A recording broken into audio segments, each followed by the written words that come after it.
Drones have returned, Halloween Horror Night preparation has started, and other updates. Hey, what's going on everybody? Rick here, and this is what's happening right now at Universal Studios, Florida. I am really impressed with the amount of work happening on the Rip Ride Rocket replacement. And I appreciate Universal's creative use of space to make it happen.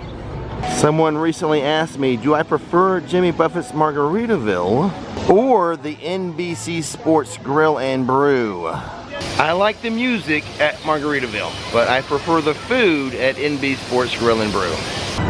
Inside of Universal Suites, they have Rice Krispie treats. But the ones they have at Epic Universe are better than the ones they have here. I'm assuming since Maxie the Taxi isn't here by the Today Cafe, it must be in New York City.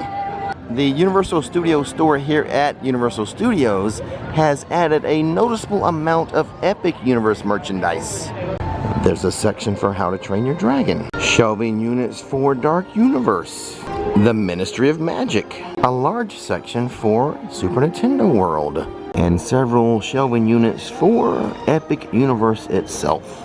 Just like at Islands of Adventure, it appears they are changing the way they display Harry Potter merchandise, as they're no longer having the top of the shelves like stacked with stuff. No displays is probably the better way to say it. Except for this lone display right here advertising the interactive Baby Niffler. So I've been on Twitter recently, a dangerous pastime I know. I've seen some discourse, some argument about something. When we get into New York City, I'm going to add to that argument. Stay tuned. Here on the corner of Hollywood and Vine, something I've already shown you, but the Megan 2.0 dance performance and photo shoot meet and greets happening right now. I've already gotten my picture with them, so I'll let someone else take a turn. With the Megans gone, it's now Marilyn and the Diamond Bellas' turn to entertain the crowd.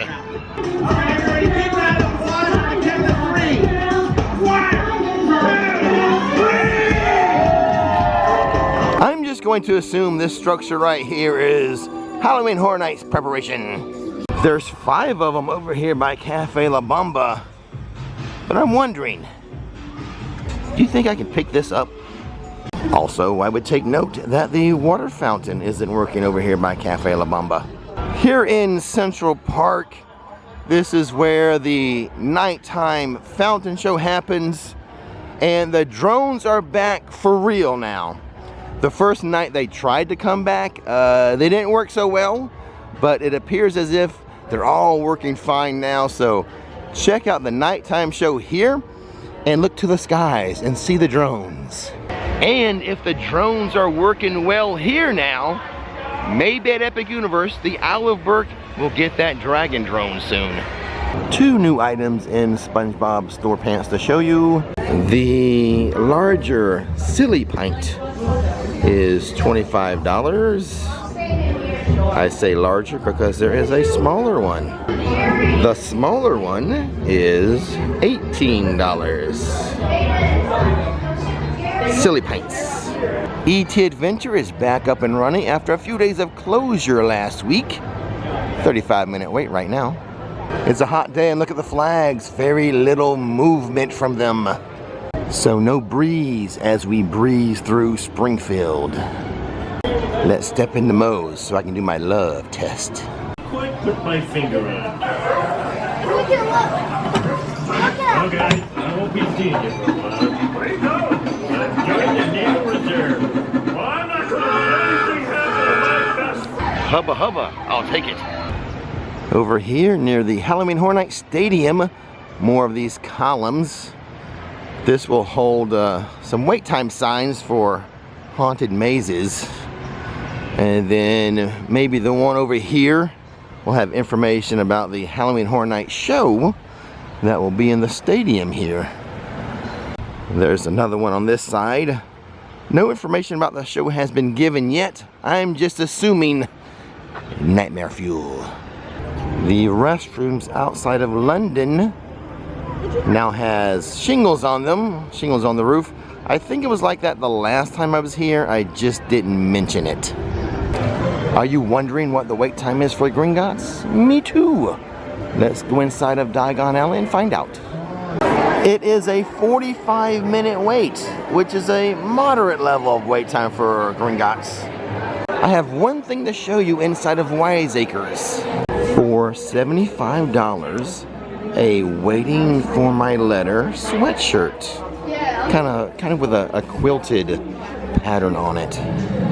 Celestina Warbeck and the Banshees about to perform. 2 of these Banshees are veterans. One I don't recognize. She's kind of new.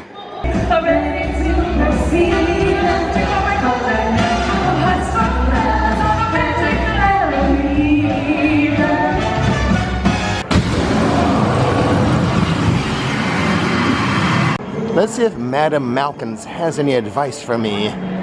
Tuck your shirt in, Scruffy. Here in San Francisco, all of the Jaws celebration stuff, the decor, decorations, that'll be gone by the time Halloween Horror Night starts. Well, let me step inside of the San Francisco Candy Factory and show you the Jaws treats that they have. Here we have a Jaws Red Velvet Cake Pop, Jaws Swiss Rolls, and a Jaws 50 Candy Apple. Alright, I've now made it to New York City, and specifically to Louie's Pizza, where I can chime in on this Twitter argument. So, over at Epic Universe, there's a pizza place called Pizza Moon, and there's been an argument about how Pizza Moon does not offer to-go boxes. And some people think it's stupid to even suggest it or whatever, but no, Pizza Moon does not offer to-go boxes. Neither does Louie's here at Studios. Now, as far as, is it stupid to even consider that? I don't think so. I mean, what if you're eating at Pizza Moon or here at Louie's and you want to take the pizza back to your hotel room? I mean, Epic Universe has a hotel right there at it. The Grand Helios, the Helios Grand Hotel. So I don't think it's so far-fetched or stupid for someone to want a to-go box. What they do like here is they just give you like 2 plates and you can carry home or carry to your hotel or home, I guess, some slices of pizza in between the 2 plates. But as far as a pizza to-go box at a theme park, not unprecedented. At Epcot, Via Napoli, the best theme park pizza you're gonna have, they give you to-go boxes. I have specifically dined at Via Napoli right before I was going to leave by myself, knowing I could take half of the pizza home in a pizza box. So it's not crazy, it's not a crazy idea to think that a theme park pizza establishment would offer pizza to-go boxes. They just don't at Louie's or at Pizza Moon. But at Epcot they do. I was about to say the park doesn't seem too crowded today, and then I looked at the wait time for Revenge of the Mummy. 65 minutes right now. The outside menu board at Finnegans has now been updated to reflect the new menu. What do you say we step inside of Finnegans and try something new? This is a brand new menu item, beer cheese soup. Yes, it is a soup. You eat it with a spoon, $7.95. It's a blend of Harp Lager, Guinness, sharp cheddar cheese, and what I call Leicester cheese. It's an inside joke on the channel. And salted pretzel sticks. All done with my lunch, my beer cheese soup. What I think of it is okay. I've had better like cheese related soups like broccoli and cheese, broccoli and cheddar. I kind of like that better. I mainly just got it so I could dip my pretzel sticks into the soup. That was really enjoyable that way. And I think that's what most people do with that dish. I did eat a portion of it as a soup. The whole thing made me really thirsty though. The pretzels, the soup, so I went through like 2 glasses of water. But it's okay as an appetizer, especially if you're dipping the pretzel sticks into the soup. Here at the end of Delancey Street, summertime, So we've popped the water plug, just for old time's sake. I hardly ever mention Transformers in these videos. It is here, guys, and right now it's a 20-minute wait. Did you know the Palace Arcade has 2 games related to SpongeBob? Pirates of Bikini Bottom, which is this right here.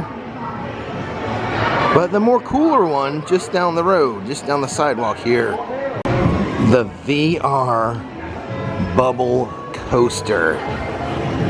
Yeah, now this one looks like a lot of fun. Kinda makes me want a SpongeBob roller coaster for real. New York City must be the new semi-permanent home of Maxie the Taxi. So if we walk this way, past those construction walls and towards the New York City Public Library, they have extended the construction walls closer to the library, and also at this point, team members only. And we think on like the other side over there, maybe some more progress or construction for the new ride that's coming. We'll see come Halloween Horror Nights if they have queues back that way, and if we can tell if they're actually doing anything for the new ride there or not. Or maybe BioReconstruct has some aerial photos. Regardless, the new attraction that's replacing Riff Ride Rocket is going to have an interesting footprint. So this building here in New York City used to be home to the year-round Christmas shop. They've closed that down. They've added some new window treatments, window displays. That's this side. I'll go around the corner and show you the other one. Just some floral arrangements.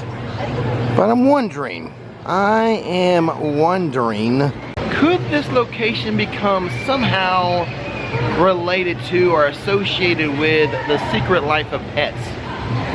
I mean, there's other elements around this area related to Secret Life of Pets. Could this be just a new shop for that, or what? What type of Secret Life of Pets experience could go in here? See up in that window there, a pet from the Secret Life of Pets. And in that window there, a poodle from the Secret Life of Pets. And on the other side of the park, these guys. So I bet you $1 to a donut that old Christmas shop will be Secret Life of Pets related somehow. What is happening here? Unicycles. You never know what you're gonna find when you show up at a theme park. I did not expect this today. You guys are on YouTube now. Well, ain't that cool? And we have a bunch more lining up to get going. Look, that's a double. There's 2 wheels on that one. There's 3 on that one. Holy moly, surprise, surprise. Jim Dandies. That's what the t-shirt says. Well, some of them. Yeah, Jim Dandies. National Parade Universal Studios 2025. It's gonna be a Unicycle Parade. The Universal Orlando Resort Stars Performance Program is proud to present the Jim Dandies Children's Circus of Scarborough, Maine.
Well, what do you think about that? About 2 more months left of Rip Ride Rocket. And today it's a 35-minute wait. I hardly ever show you anything inside of the Evil Stuff store, but today a new arrival. This shirt here, it's new. It's $70, button up the front, has a front pocket there, feels silky smooth. It's made of 100% rayon. But do you like this shirt or not? Do the eyes have it? $40 for the Have a Bad Day long sleeve t-shirts. $27 for the white t-shirt, Have a Bad Day. The Have a Bad Day baseball cap, $26. $23 for the child's shirt, Current Mood, happy, sad, annoyed, excited, bored, confused, moody, angry, stressed. They all look the same to me. $30 for the reversible bucket hat. This is the more exciting side in my opinion. Inside, or if you reverse it, it's just like that purpley color. $35 for the shorts. I don't know if these are like if they're pajama shorts or regular shorts. You never know what kids be wearing these days, but I would say they're pajama shorts. I almost missed it. The eyeball t-shirt has matching socks. A pair of the eyeball socks, $17. All right, now this is pretty cool. A door hang, $12. Take this to any hotel you're staying at and hang these on the doorknob. Instead of your regular do not disturb. Yeah, use this instead. This is pretty funny. Although honestly, I'd be worried that someone would steal it. And if that happened, it would be a bad day. But I don't want you guys to have a bad day. I want you to have a good day. That's why I made this video. And if this video is helping you to have a good day, take a moment and click that like button. And as always, don't miss the magic, don't miss the fun. See you next time, and watch this next.